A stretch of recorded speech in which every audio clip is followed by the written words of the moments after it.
Bonjour à tous, vous êtes dans l'émission L'Autre Direct sur lyoncapital.fr et sur TLM. Je suis avec Guillaume Huliez, président régional de l'association 60 000 rebonds, association qui tenait son forum national à Lyon, à la mairie de Lyon, mardi soir.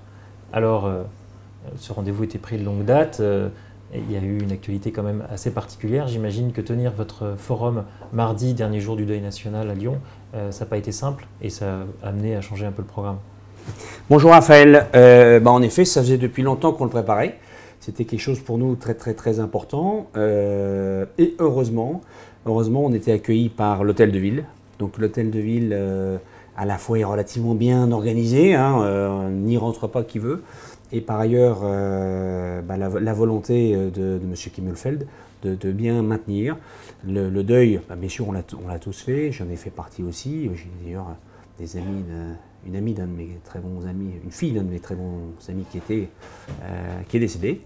Et par contre, on souhaitait prouver que la vie continue, et notamment la vie économique. Elle doit, bien sûr, elle doit continuer pour ne pas tomber dans la peur, pas tomber dans ce chantage de peur. C'est quelque chose. Alors, l'association 60 000 rebonds aide les entrepreneurs en faillite à redémarrer. Donc, oui.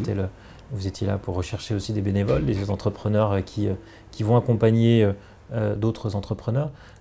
Mais continuer la vie économique après les attentats, c'est quelque chose que vous avez abordé mardi soir. Comment les chefs d'entreprise le vivent? C'est vrai que ce n'est pas simple de leur parler d'économie un jour de deuil national. Je dois dire, lors de cet événement, ce n'était pas notre première priorité. La première priorité que nous avions, c'était de faire connaître 60 000 rebonds. Par ailleurs, très honnêtement, oui, la vie économique continue, et heureusement. Et chacun joue son rôle, que les politiques jouent leur rôle, que l'armée joue son rôle, et que nous jouons notre rôle de continuer. On ne va pas tomber sous ce chantage. On sait très bien que les terroristes, ils ont commencé d'abord par l'Égypte, pour foutre en l'air le pays, c'était le tourisme qu'ils ont visé. Ensuite, ils ont continué par le Maroc. Ensuite, ils ont continué par la Tunisie. Et à chaque fois, ils visent les pans d'économie. Là, c'est pas pour rien qu'ils font ça le vendredi 13 décembre, le vendredi 13, juste au démarrage des fêtes de Noël, des courses de Noël. Donc, c'est pour essayer de plomber notre économie. On voit bien sur Lyon, l'impact, par exemple, sur la Fête des Lumières. Fête des Lumières, certes, c'est un grand moment de joie, c'est un grand moment de partage, mais c'est aussi un moment important sur le plan économique pour tout ce qui est tourisme sur la région. Et ça n'aura pas lieu cette année. Bien sûr, on comprend pourquoi. On comprend. Il faut quand même mesurer la sécurité. En tout cas, la sécurité était assurée à l'hôtel de ville. Tout s'est très bien passé. On attendait 360 personnes. Eh bien, on a pu en accueillir 380. C'était superbe. Donc, un bel événement. Alors, avant de parler de cet événement et de l'association en tant que telle, vous avez parlé du 8 décembre, enfin de la fête des Lumières qui est annulée. Oui. Je sais que vous avez un engagement chrétien assez fort Oui. Dans le scoutisme. Que le 8 décembre retrouve finalement sa signification originelle, un moment de recueillement, un moment d'illumination, c'est quelque chose qui vous réconforte en tant que chrétien? Non. Pour moi, être chrétien, c'est pas obligatoirement être triste. Et on en reparlera par rapport à l'échec et le rebond ensuite à l'échec. Donc pour moi être chrétien c'est pas être triste. Pour moi être chrétien c'est partager des bons moments en respectant l'autre, en respectant la liberté de l'autre. On dit que la liberté des uns s'arrête quand elle empiète celle des autres. C'est respecter les fondamentaux, les 10 commandements qui ont été donnés à Moïse. Et d'ailleurs ces 10 commandements donnés à Moïse qui sont d'ailleurs repris bien sûr par les Juifs, repris par les chrétiens, mais aussi qui ont inspiré les musulmans qui ont été fondés 600 ans après la chrétienté. Donc bien sûr, tu ne tueras point, et tu ne te serviras pas de mon nom n'importe comment, disait Dieu. Donc on ne peut pas dire que les terroristes aient respecté ces deux engagements. Et le troisième, qui est celui du Christ, qui est aime-toi, tu aimeras les autres comme toi-même. Donc bien sûr, il faut d'abord aimer les autres, soi-même, et comme le Christ nous l'a enseigné. Donc non, moi j'aime bien la fête des Lumières, Alors peut-être qu'il y avait un peu trop de monde dans les rues, si on peut marcher plus facilement, c'est plus sympa, mais malgré tout, c'est un beau spectacle. Donc pour moi, je suis triste qu'elle n'ait pas lieu. C'est personnel, hein. Peut-être que d'autres vous diront autrement, mais pour moi, à Dardy, si je veux voir, c'est-à-dire que dans Lyon, ben, on a les illuminations, puis à Dardy, on a les petits lampions. Donc même quand il y a la fête des Lumières à Lyon, ceux qui veulent se recueillir plus sincèrement sur le côté plus, on va dire, chrétien, peuvent toujours venir à Dardy, qui est la ville dans laquelle j'habite, et qui est la ville natale du Saint-Curé d'Ars. Donc, où je fais du catéchisme tous les lundis soirs, dans la maison. Qui est ouverte au public. Pour revenir à l'association 60 000 rebonds, qu'est-ce qui vous a poussé dans cet engagement-là quand on est un chef d'entreprise qui a plutôt réussi, vous avez une entreprise de 300 salariés aujourd'hui? Alors il faut peut-être expliquer à quoi sert 60 000 rebonds. Tout à fait. Donc 60 000 rebonds, ça a été créé il y a 5 ans par Philippe Rambaud. Et donc le but, c'est qu'on ne parle plus d'entrepreneurs en faillite, mais plutôt d'entrepreneurs en rebond.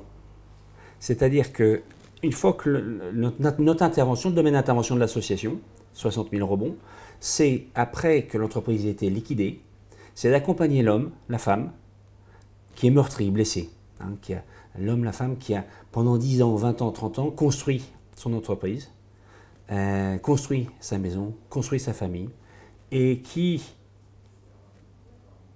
suite à des impacts à la fois peut-être d'une mauvaise gestion, peut-être d'impact extérieur ou la somme des deux, eh bien, échoue, fait faillite.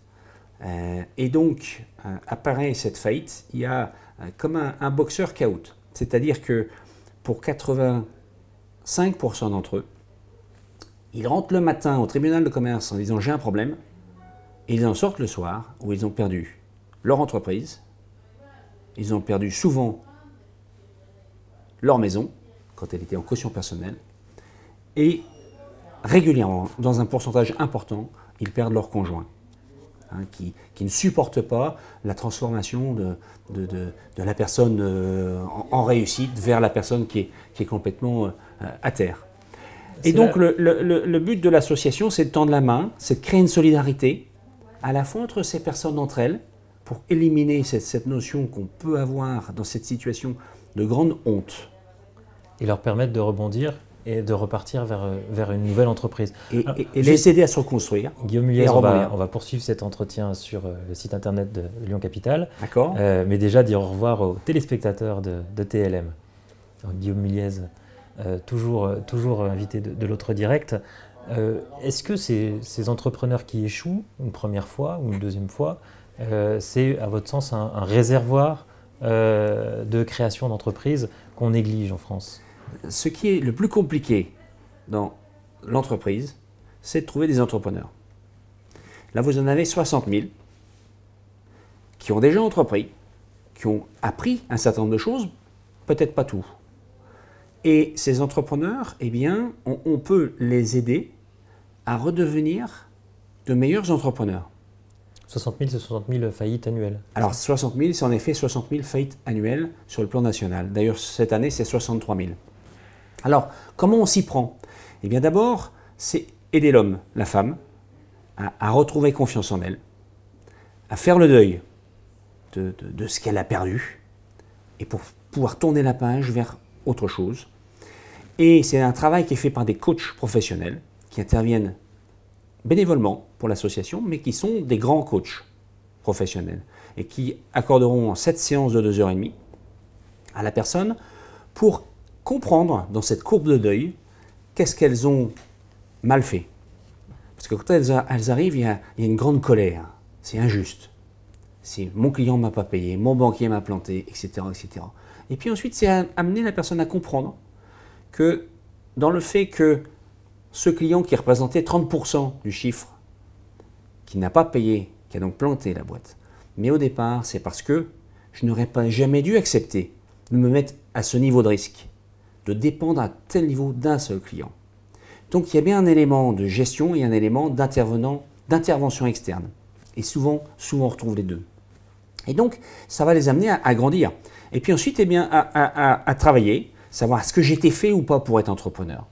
Bon, on se rend compte que 30%, dans 30% des cas, les personnes finalement se rendre compte qu'elles n'étaient pas faites pour être dirigeantes d'entreprise et qu'elles vont préférer être salariées. Donc elles vont se réorienter vers du salariat.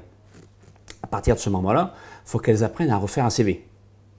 Et il faut qu'elles réapprennent à connaître leur domaine d'expertise. Être entrepreneur, très régulièrement, c'est ne savoir rien faire. Et au contraire, c'est savoir faire par les autres. Et quand on redevient salarié, il faut retrouver son domaine d'expertise. 70% des cas, c'est repartir dans l'entrepreneuriat.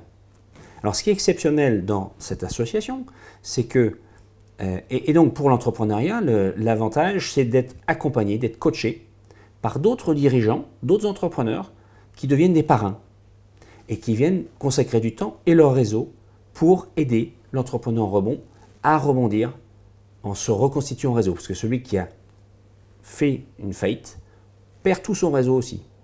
Donc il faut tout reconstruire. J'ai vu que vous aidiez tous les chefs d'entreprise en faillite, à l'exclusion des faillites frauduleuses, on comprend bien, Oui. mais aussi des entrepreneurs qui se retrouveraient en grande dépression. Voilà. Là, vous estimez que c'est plus de votre ressort? C'est plus notre sort. Hein. Là, c'est un domaine médical. Alors, bien sûr, dès qu'ils seront sortis de cette grande dépression, mais là, on ne peut pas, c'est médical, c'est une thérapie, c'est du travail de psychiatre, c'est du travail de médicaments. Donc, on ne peut pas les aider. Il faut attendre qu'ils aient retrouvé un minimum d'énergie. Hein, et à ce moment-là, ils peuvent venir et on va les accueillir avec grand plaisir.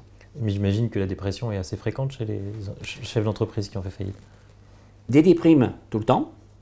Vous savez, la différence entre une déprime et une dépression, c'est une dépression, j'en ai fait, c'est pour ça que je pense que je peux comprendre un certain nombre de personnes, même si je n'ai pas fait de faillite économique, j'ai fait des dépressions, et vous êtes incapable de monter ne serait-ce qu'un étage d'escalier à pied. Hein, il n'y a plus de jus. Donc là, il faut retrouver le jus. Donc c'est d'abord voir son médecin, voir son psychiatre, prendre du soleil, prendre du chocolat et parfois des médicaments. Et donc, et puis il y a des petites dépressions. À ce moment-là, c'est la difficulté. Est-ce qu'elle va profiter? Nous, on va la prendre 18 mois. Au bout de 18 mois, 2 ans maximum, eh bien, on se dit on n'est pas le bon accompagnateur. Donc, il vaut mieux qu'elle ait retrouvé d'abord son énergie avec des médecins et qu'elle profite bien de ces 2 ans où là, on lui apporte le maximum.